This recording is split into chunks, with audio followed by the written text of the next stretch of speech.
नमस्कार, मैं हूं मनोज सैनी। आईडी इंपैक्ट में आपका स्वागत है और आज का मुद्दा है उपचुनाव का शंखनाद।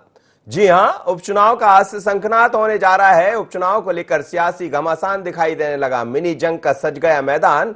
एमपी में 24 सीटों पर होना है उपचुनाव। एमपी की 24 उपचुनाव विधानसभा की जो सीटें हैं उनको लेकर सरगर्मियां तेज है। उपचुनाव की तैयारियों में भारतीय जनता पार्टी पूरी तरह जुटी हुई नजर आ रही है। आज से उपचुनाव के प्रचार का आगाज खुद मुख्यमंत्री शिवराज सिंह चौहान रायसेन और सागर का दौरा करके करेंगे। रायसेन के सांची और सागर के सुर्खी से प्रचार का आगाज होगा। सांची से प्रभुराम चौधरी चुनाव मैदान में रहेंगे, जहां संभावना जताई जा रही है, और सुर्खी से गोविंद सिंह राजपूत की दावेदारी पक्की है। दोनों सीटों पर बीजेपी की समन्वय समिति की कोशिश है कि कार्यकर्ताओं को रिचार्ज करने में कहीं पीछे न रहे। वही खास सिपहसालार संकट मोचक के नाम से जाने जाने वाले गृह मंत्री नरोत्तम मिश्रा ग्वालियर दौरे पर हैं, जहां डॉक्टर गोयल के यहां जाकर उन्होंने मुलाकात की। पूर्व विधायक मुन्नालाल गोयल के निवास पर वो पहुंचे थे और उन्होंने मुलाकात की है।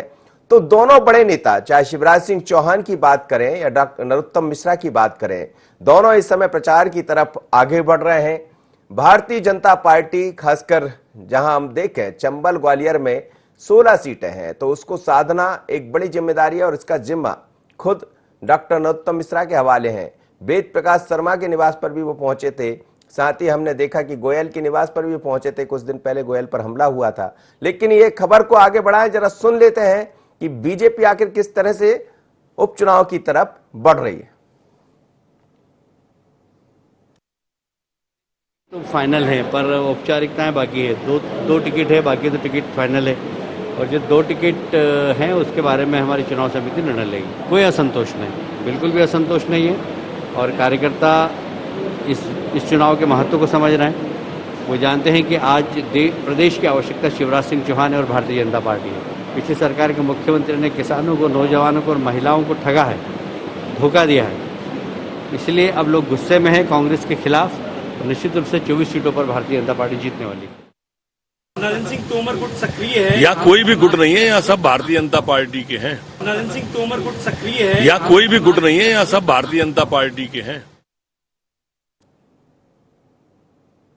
चलिए, तो मध्य प्रदेश के 2 कद्दावर नेता कैलाश विजयवर्गीय, जो कि भारतीय जनता पार्टी के राष्ट्रीय महासचिव है, कह रहे हैं कि 22 सीटों पर प्रत्याशी वही होंगे जो कांग्रेस से यहां लौटे। भारतीय जनता पार्टी का जिन्होंने दामन थामा है, 2 सीटें जौरा और आगर को लेकर जल्द घोषणा कर दी जाएगी।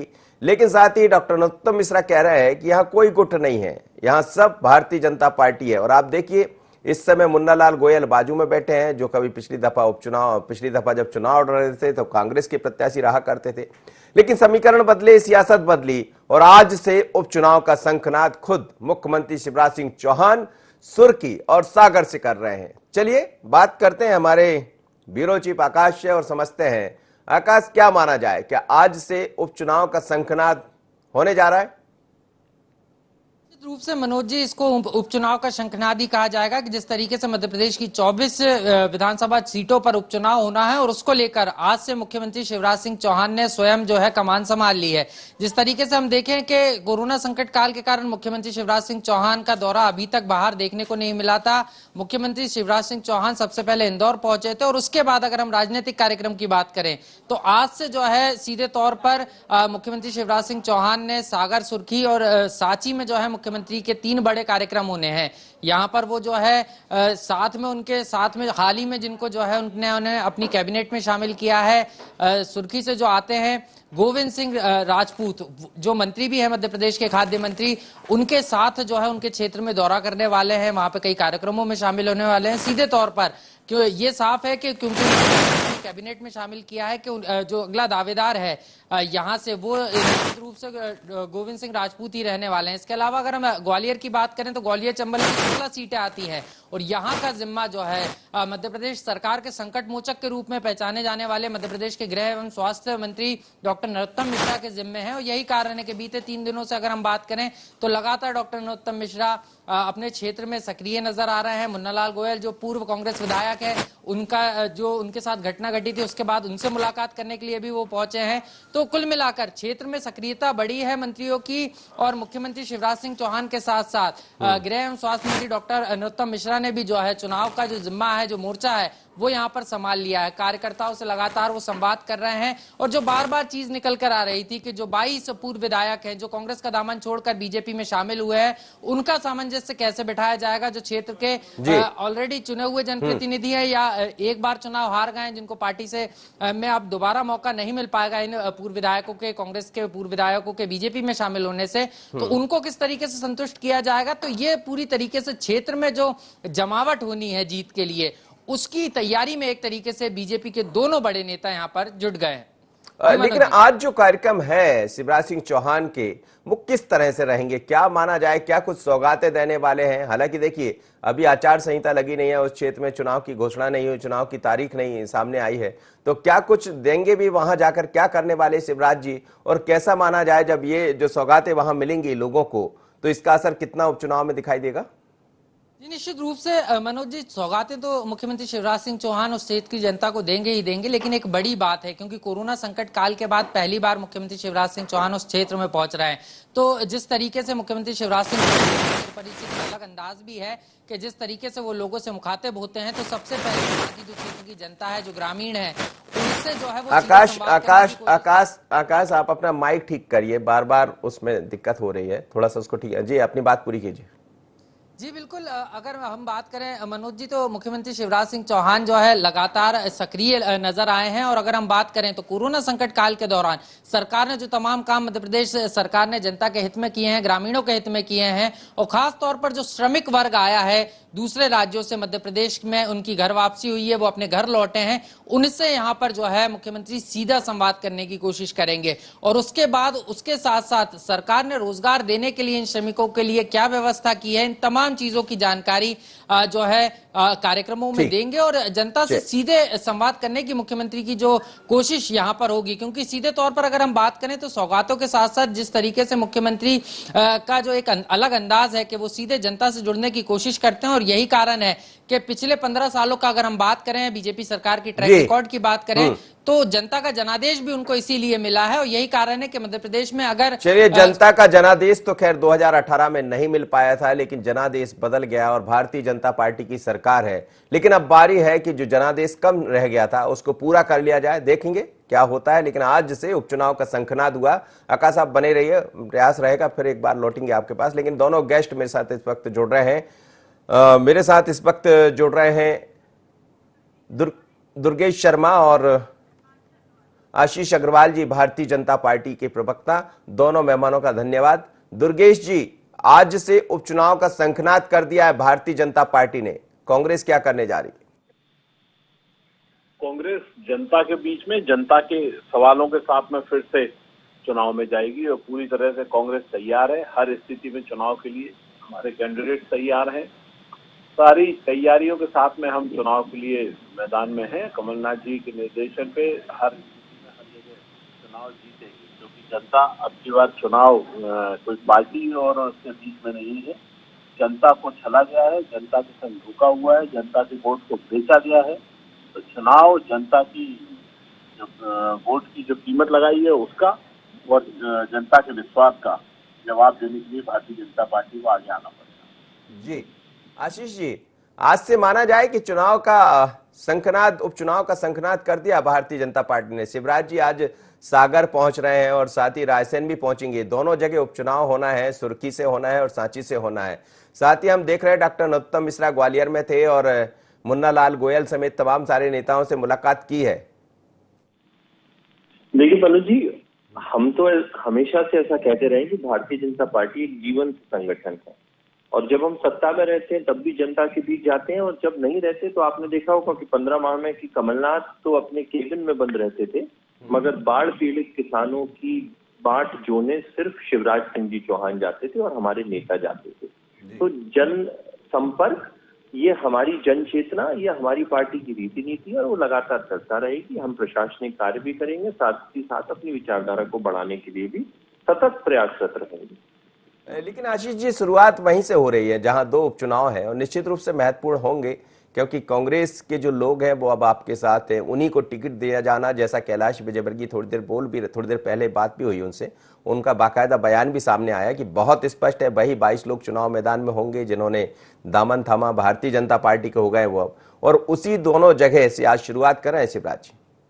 तो ठीक है, ये कोरिलेशन हो सकता है, मगर मुख्यमंत्री के रूप में माननीय शिवराज सिंह जी चौहान हर उस क्षेत्र का दौरा करेंगे जहां पर उनको ऐसा लगता हो कि आवश्यक है। कुछ समय पहले वो इंदौर गए थे, वहां पर भी उन्होंने प्रशासनिक कार्य किए, कोविड की जानकारी ली। इसी तरीके से आज वो इन दोनों विधानसभा क्षेत्रों में जाके भी कोरोना के नियंत्रण में सरकार की मशीनरी कैसा काम कर रही है इसका जायजा लेंगे, साथ ही अपनी पार्टी के कार्यकर्ताओं और प्रबुद्धजनों से मिलेंगे। जी दुर्गेश जी, सामान्य कार्यक्रम है भारतीय जनता पार्टी का, क्या आपको लग रहा है कि इसको उपचुनाव से जोड़कर देखा जाए, क्योंकि वहीं दोनों स्थानों पर पहुंच रहे हैं शिवराज जी जहां उपचुनाव होना है? निश्चित ये तो पूरा प्रदेश जानता है कि आज प्रदेश में शिवराज सिंह चौहान जी को कहाँ जाना चाहिए। जहां कोरोना की महामारी का बढ़ी हुई है, जहां लोगों को उनकी आवश्यकता है, उनको सबसे पहले वहां पहुंचना चाहिए, और वे वहां पहुंच नहीं रहे हैं। ना वे अभी तक भोपाल के किसी गली में या शहर में उन्होंने भ्रमण किया है जो सबसे ज्यादा कोरोना पीड़ित है, ना उन्होंने ग्वालियर के कोरोना पीड़ितों की जानकारी लेने का प्रयास किया है। हाँ, चुनाव है, चुनाव के हिसाब से ये अपनी रणनीति कर रहे हैं। इंदौर तो गए थे, इंदौर तो गए थे मुख्यमंत्री शिवराज सिंह चौहान। वो आप भी जानते हैं और मैं भी जानता हूं कि इंदौर क्यों गए थे। इंदौर से लगी हुई चुनाव के क्षेत्रों में उन्होंने चुनाव प्रचार करने गए थे। भारतीय जनता पार्टी सिर्फ और सिर्फ चुनाव देखती है, उसको जनता से, देश से कोई लेना देना नहीं। आप देखिए ना, बिहार में चुनाव है तो वर्चुअल रैलियां शुरू हो गई। आज बिहार और देश में जहां जहां चुनाव है भारतीय जनता पार्टी राजनीति करने पे आ गई। पर क्या माननीय मोदी जी या क्या मिस्टर अमित शाह, जो चुनाव के टाइम ही जिनके दर्शन प्राप्त हुए, उन्होंने पूरे कोरोना पीरियड में देश के लिए कहीं कुछ किया? सारी जवाबदारियां इन लोगों की बनती हैं, पर ये सिर्फ और सिर्फ चुनाव और राजनीति और अपने आप को ताकत में कैसे रखा जाए इस पर प्रयास करते हैं। जनता से इनको कोई लेना देना नहीं है, और जहां जनता इनको नकारती है वहां ये षड्यंत्र करते हैं। ये लोकतंत्र को भी और चुनाव को भी नहीं मानते हैं। यदि मानते होते तो मध्य प्रदेश में षड्यंत्र नहीं करते।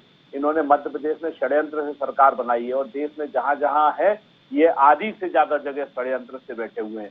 ये समझ में आता है कि इनको लोकतंत्र से कोई मतलब नहीं, चुनाव प्रक्रिया। लेकिन ऐसा कहा जा रहा है कमलनाथ जी भी आज बड़ी महत्वपूर्ण बैठक कर रहे हैं जिसमें महामंत्री शामिल होंगे, जिला अध्यक्ष शामिल होंगे और कई जिम्मेदार नेताओं को बुलाया आज 10:30 बजे। बिल्कुल, कांग्रेस आंतरिक पूरी अपनी तैयारी कर रही है। चुनाव के क्षेत्र में जाके और जनता के बीच में लोकतंत्र को बचाना है, देश की स्थिरता को बचाना है, देश के सम्मान को बचाना है, जो भारतीय जनता पार्टी पूरी तरह खत्म कर रही है। उसके लिए हमें एक संगठित रूप से लड़ना है। इसके लिए हम तैयार हैं, हर स्तर पर तैयार हैं, तैयारी कर रहे हैं। हम षड्यंत्र करके काम नहीं करते। हिंदुस्तान का इतिहास है, आज तक षड्यंत्र करके सरकारें नहीं बनाई, ना कभी खरीद फरीद करके सरकारें बनाई है। भारतीय जनता पार्टी ने हर स्तर पर खरीद फरोख्त करी है, हर स्तर पर लोकतंत्र को खंडित किया है और आज भी कर रही है। आशीष जी, षड्यंत्र नहीं करती कांग्रेस, भारतीय जनता पार्टी षड्यंत्र करती है, और ये समय कोरोना का है। कोरोना के कहीं ऐसे स्थान पर नहीं पहुंचे। हालांकि मुझे याद है कि शिवराज जी इंदौर गए थे। हाँ ठीक है, इंदौर का उदाहरण तो मनोज जी आपने स्वयं दे दिया मेरे मित्र दुर्गेश जी को।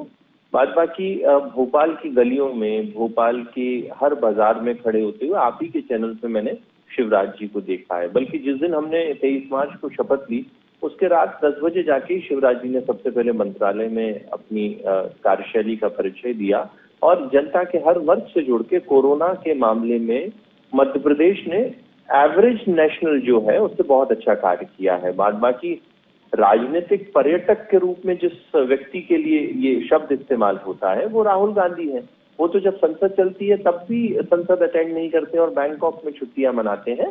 तो हम तो ये कहते हैं कि लगातार हमारे नेता जनता के बीच रहते हैं। बाकी षड्यंत्र का जहां तक विषय हुआ, देखिए कांग्रेस के अभी तक सदमे से नहीं निकल पा रहे हैं और सदमे से निकलेंगे भी कैसे, क्योंकि इनको दूसरों पे दोष देने की जो एक आदत है, वो जो शेर है ना कि लोग डूबते हैं तो समंदर को दोष देते हैं, मंजिलें नहीं मिलती तो किस्मत को दोष देते हैं, अरे खुद तो संभल कर चलते नहीं, जब लगती है तो पत्थर को दोष देते हैं। तो सच्चाई है कि कांग्रेस आज भी ये नहीं समझ रही, ये जो दिग्विजय सिंह और कमलनाथ जी की जो एक जोड़ी थी जिसने अपनी पार्टी के कार्यकर्ताओं के साथ अत्याचार किया, दुर्व्यवहार किया, जनता से किए गए अपने वादों को नहीं निभाया, वो इनकी सत्ता जाने का कारण रहा है ना। और जहां तक बात है कि ये षड्यंत्र था या नहीं, तो अब जनता की सर्वोच्च अदालत में कुछ समय में जैसे ही कोरोना कंट्रोल होगा, इस देश का जो एक संवैधानिक संस्था है चुनाव आयोग, जब चुनाव में जाएंगे तो तय हो जाएगा कि क्या सही है क्या गलत। तब तक कांग्रेस अपना विपक्ष का रोल निभाए और भारतीय जनता पार्टी के सभी नेता अपने अपने दुर्गेश जी, पत्थर को क्यों दोष दे रहे हैं आप? आदरणीय, ना हम पत्थर को दोष दे रहे हैं ना समुद्र को। हमको समुद्र की लहरों पे सवारी करना आता है। यदि नहीं करना आता होता तो हिंदुस्तान से अंग्रेजों को बाहर नहीं कर पाए होते। अब अंग्रेजों के गुलामों की बारी है, उनको भी बाहर करेंगे। देश जानता है कि जब जब देश पर समस्या, देश के सामने संघर्ष का दौर आया है तो कांग्रेसी ही दिखाई दिए हैं। राहुल गांधी जी हर स्तर पर सड़कों पे दिखाई दिए हैं लोगों के साथ में। इस कोरोना महामारी के दौर में राहुल गांधी जी ने देश को बचाने के लिए, देश को सही राह पे लाने के लिए प्रयास करते हुए एक नहीं अनेक, चाहे अर्थशास्त्री से चर्चा करने का मामला हो, चाहे स्वास्थ्य से संबंधित किसी से चर्चा करने का मामला हो, या अन्य किसी क्षेत्र में, हर क्षेत्र में चर्चा करके सरकार को जागृत करने का प्रयास किया है। गायब नहीं हुए केवल मन की बात करके या अपनी बात बोल के। आप एक एक घंटे की लोगों को, जनता के बीच में आके अपनी बात बोलते हैं और सिर्फ अपनी बात बोलते हैं, ना किसी की सुनते हैं, ना किसी की सुनने की प्रयास करते हैं।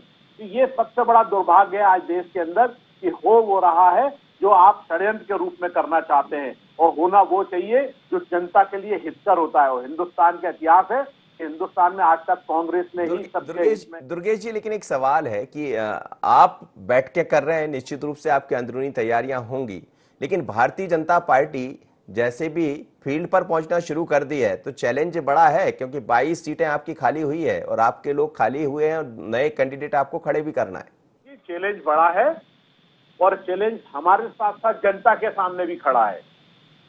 जनता आज इस बात पे पूछ रही है, क्षेत्रों में जब इनके वो गद्दार जब पहुंचते हैं तो वहां जनता उनसे पूछती है, भैया कितने रुपए में हमारा वोट बेचा था, पहले वो हमको दे जाओ, क्योंकि आपने उनके वोट की कीमत लगा के बेचा है। और खरीदार ये हैं जो सामने बैठ के बात कर रहे हैं। इन खरीदारों के, जब ये खरीदार वहां पहुंचेंगे तब इनसे भी हिसाब लिया जाएगा कि आपने उनके सोच को, उनके विचार को, उनकी ताकत को क्यों पैसे से खरीदा, क्यों लोकतंत्र को खंडित किया पैसे से।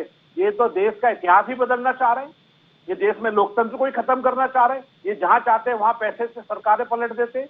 ये जो देश के साथ में गद्दारी कर रहे हैं, इसका जवाब इनको जनता के बीच में देना पड़ेगा। झूठ और फरेब से कुछ नहीं होगा। शिवराज सिंह चौहान जब मुख्यमंत्री थे तब चुनावों में जाते थे कि चित्रकूट पहुंचे, इसको मैं फलानी सिटी बना दूंगा। आप उसके बाद में कोलार मोगावरी बोले मैं मिनी स्मार्ट सिटी बना दूंगा। पर चुनाव हारने के बाद में उस क्षेत्र में उन्होंने पलट के नहीं देखा था, इसलिए उन जगहों पे फिर से चुनाव हारे। ऐसा नहीं है कि एक बार ही चुनाव हारे, एक बार नहीं, दो बार चुनाव हारे शिवराज सिंह चौहान जी। चित्रकूट हो या उसके बाद में कोलारस मोगावली हो, और अब फिर वही कोलारस मोगावली में इन्होंने षड्यंत्र रचा है, फिर वहां चुनाव हारेंगे, फिर इनको वहां जवाब देना पड़ेगा जनता को। ऐसे बहुत सारे क्षेत्र हैं। आशीष जी, ये दो स्थान ऐसे हैं, सुर्की और सांची, दोनों को लेकर हमने देखा कि गौरी शंकर सेजबार भी सामने आए, उन्होंने कुछ नसीहतें दी। बाद में अभी 2 दिन पहले एक मीटिंग हुई तो उसमें भी उन्होंने कहीं ना कहीं उनका दर्द छलका, अपनी बातों में उन्होंने अपने अंदाज में बातें रखी मीटिंग के अंदर, जैसी खबरें हैं। इसी तरह सुर्खी से भी ये कहा जा रहा है कि 2 वरिष्ठ नेता भारतीय जनता पार्टी के नाम नहीं लेना चाहूंगा, वहां भी तालमेल का अभाव है, ऐसी चर्चाएं हैं। तो क्या इसीलिए मुख्यमंत्री शिवराज सिंह चौहान दोनों ऐसे स्थानों से शुरुआत कर रहे हैं? शाबिर में भी मसलन उसी तरह की स्थितियां देखने को मिल रही थी। मनोज जी, देखिए, सबसे पहले तो किसी भी तरह के तालमेल का अभाव नहीं है, और जो पार्टी विचारधारा आधारित होती है, कार्यकर्ता आधारित होती है, वहां पे तालमेल स्वतः ही बैठ जाता है। देखिए, दुर्गेश जी ने कुछ बातें कही, मैं वहां से प्रारंभ करना चाहता हूँ। दुर्गेश जी का मैं बड़ा सम्मान करता हूँ, मेरे मित्र हैं, परंतु खेत की बात करते करते हम खलियान तक पहुंच जाते हैं, क्योंकि हमारे पास सब्सटेंस नहीं है। राहुल गांधी को डिफेंड करना वैसे भी बहुत मुश्किल है। देखिए, पिछले लोकसभा चुनाव में लगभग 97 करोड़ मतदाता थे, जिसमें से लगभग 68 करोड़ मतदाताओं ने वोट कास्ट किया, और उसमें उन्होंने राहुल गांधी की पार्टी को 50 तक सीमित कर दिया और भारतीय जनता पार्टी को 300 से अधिक मिली। तो कम से कम जनता की सर्वोच्च अदालत ने जो फैसला दिया, इस देश के जो मतदाता ने फैसला दिया, उसको तो कम से कम स्वीकार करें कि Rahul Gandhi is not acceptable. जो राहुल गांधी अमेठी का विकास नहीं कर पाए हों, वहां से अपनी परंपरागत सीट हार गए हों, उसके बाद उनको केरल जाके मुस्लिम लीग से कोएलिशन करने के बाद जीतना पड़े, तो ये राहुल गांधी की नैतिक हार है। परंतु कांग्रेस को न जाने क्यों राहुल गांधी से ऊपर नहीं दिखता। दुर्गेश जी बहुत अच्छे व्यक्ति हो सकते हैं और ऐसे कई व्यक्ति हो सकते हैं, ठीक है। दूसरा विषय, लगातार ये कह रहे हैं लोकतंत्र लोकतंत्र। अरे भैया, जिनके घर शीशे के होते हैं वो पत्थर नहीं फेंकते। जिस पार्टी ने 10 साल तक बाबा साहब की लिखी इस महत्वपूर्ण पूजनीय किताब को बस्ते में बंद कर दिया था, इमरजेंसी लगाती थी, वो आज लोकतंत्र की बात करती है। जिस पार्टी ने 100 से अधिक सरकारों को, राज्य सरकारों को अपने धन बल पे, अपने बल के आधार पर गिरा दिया हो, वो आज हम पर दोषारोपण करती है। मैं तो कहता हूं कि मेरे मित्र से कि वो मुगालते में रहें। मुगालते में रहने का प्रजातंत्र में अधिकार है। जब तक चुनाव नहीं रहते ये अपनी बात कह सकते हैं, जैसे राफेल को लेके कहते थे, जैसे असहिष्णुता को कह के लेकर रहते थे ये 2018 तक। क्या दोनों विषय आज है? इसी तरह से ये 24 उपचुनावों में ये तय हो जाएगा कि ये जितने भी आरोप षड्यंत्र के कांग्रेस लगा रही है वो नहीं होगा। और उसके बाद मुन्नालाल गोयल जैसों पर जो हमला हुआ है, जिसकी बार बार चर्चा कांग्रेस कर रही है, और कल नरोत्तम मिश्रा जी वहां पहुंचे भी, उनसे मुलाकात भी की, उन्होंने भी कहा कि एक षड्यंत्र का हिस्सा है कांग्रेस का, जैसा आरोप लगाया। तो क्या ये माना जाए कि इस उपचुनाव में आप 24 सीटें जीतने का दावा कर रहे हैं, लेकिन इस तरह की परिस्थितियां भी नजर आ रही है आशीष जी? देखिए, मैं तो पूर्ण रूप से सहमत हूँ इस बात से कि हम 24 से 24 जीतेंगे। कारण ये जो चुनाव होंगे, 15 माह की कमलनाथ सरकार ने जो अत्याचार, भ्रष्टाचार, वादा खिलाफी जनता के साथ की है और अपने कार्यकर्ताओं और नेताओं के साथ की है, उसके विरुद्ध भारतीय जनता पार्टी की केंद्र और राज्य सरकारों की विकास की यात्रा में होंगे। दूसरा विषय, कांग्रेस का डर्टी ट्रिक डिपार्टमेंट बहुत अच्छे से एक्टिव हो गया है। अगर आपने देखा हो, कल हमारे मुख्यमंत्री का कूट रचित वीडियो दिग्विजय सिंह जी के नेतृत्व में डाला गया। हम उसके खिलाफ, दिग्विजय सिंह जी और उनके समर्थकों के खिलाफ FIR करने जा रहे हैं और उनके खिलाफ एक मुकदमा भी दर्ज होगा। आपने देखा होगा कि इससे पहले लगातार कांग्रेस इस तरह के प्रयास कर रही है। मुन्नालाल जी पर भी जो हमला था वो कांग्रेस की शासित एक साजिश थी। वो चाहते हैं कि 2 अप्रैल जैसा वाकया वापस से चंबल में हो। हम इसे होने नहीं देंगे और निश्चिंत रहें कि हम सबका साथ, सबका विकास करते हुए 24 के 24 उपचुनाव। दुर्गेश जी जवाब दे दीजिए। और कल हमने दिग्विजय सिंह जी का मुद्दा भी देखा है, उसमें मुकदमा भी दर्ज कराया है सर। बात में ये भी समझ आया कि करीब करीब अलग अलग 3-4 धाराओं में मुकदमा दर्ज हुआ है। ये जो सब चीजें दिखाई दे रही है, क्या कहेंगे?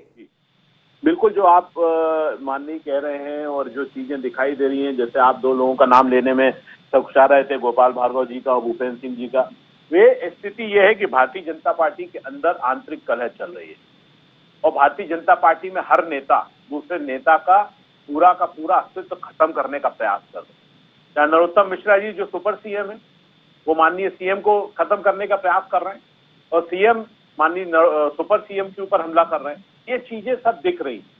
तो जो ये वीडियो वाली बात है, ये पहले भारतीय जनता पार्टी उसको सिद्ध करे कि कांग्रेस ने उसको रचित किया या बनाया। वो वीडियो भारतीय जनता पार्टी की उसी फैक्ट्री का बना हुआ है जिसने कभी जो चिप्स की और वो आलू की फैक्ट्री लगाने की फैक्ट्री थी, जिसका का पूरा चित्रण माननीय नंद कुमार चौहान जी ने बोला था कि हाँ, हमारा ये जो प्रयास है या जो हम ये करते हैं बहुत अच्छा करते हैं और इसमें सफल होते हैं।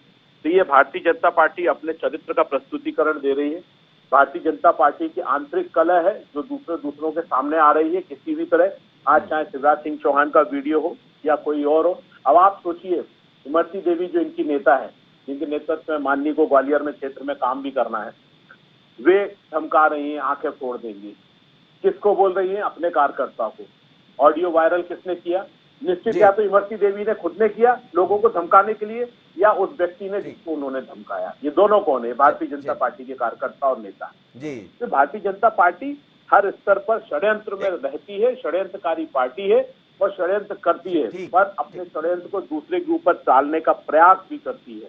आशीष जी एक छोटी सी प्रतिक्रिया दे दीजिए, समय इजाजत नहीं दे रहा है। देखिए, मैं फिर कहता हूं कि कांग्रेस ही बेचारे अभी तक उस सदमे से नहीं निकले जो उनको स्वयं के अंतर्द्वंदों से मिला। सच्चाई है कि इनको स्वीकारना चाहिए कि ये जो दिग्विजय सिंह जी जो मिस्टर बंटाधार हैं, जब तक इनकी छत्र छाया में मध्य प्रदेश की कांग्रेस रहेगी, वो पुत्र मुंह में इसको तार तार कर देंगे, इसको तहस नहस कर देंगे।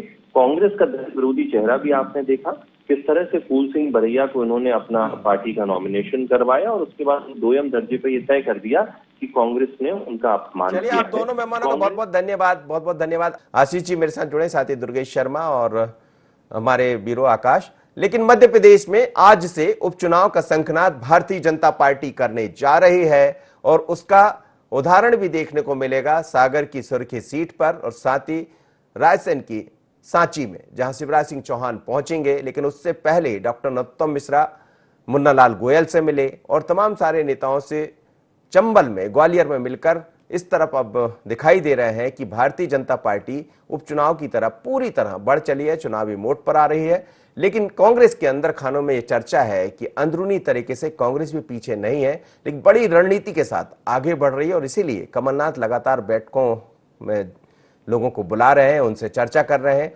आज भी एक बैठक देखने को मिलेगी। तो सवाल यही है कि उपचुनाव के शंखनाद के बाद जनता किसको चुनेगी। आज इतना ही, मुझे दीजिए इजाजत। बने रहिए IND 24 पर।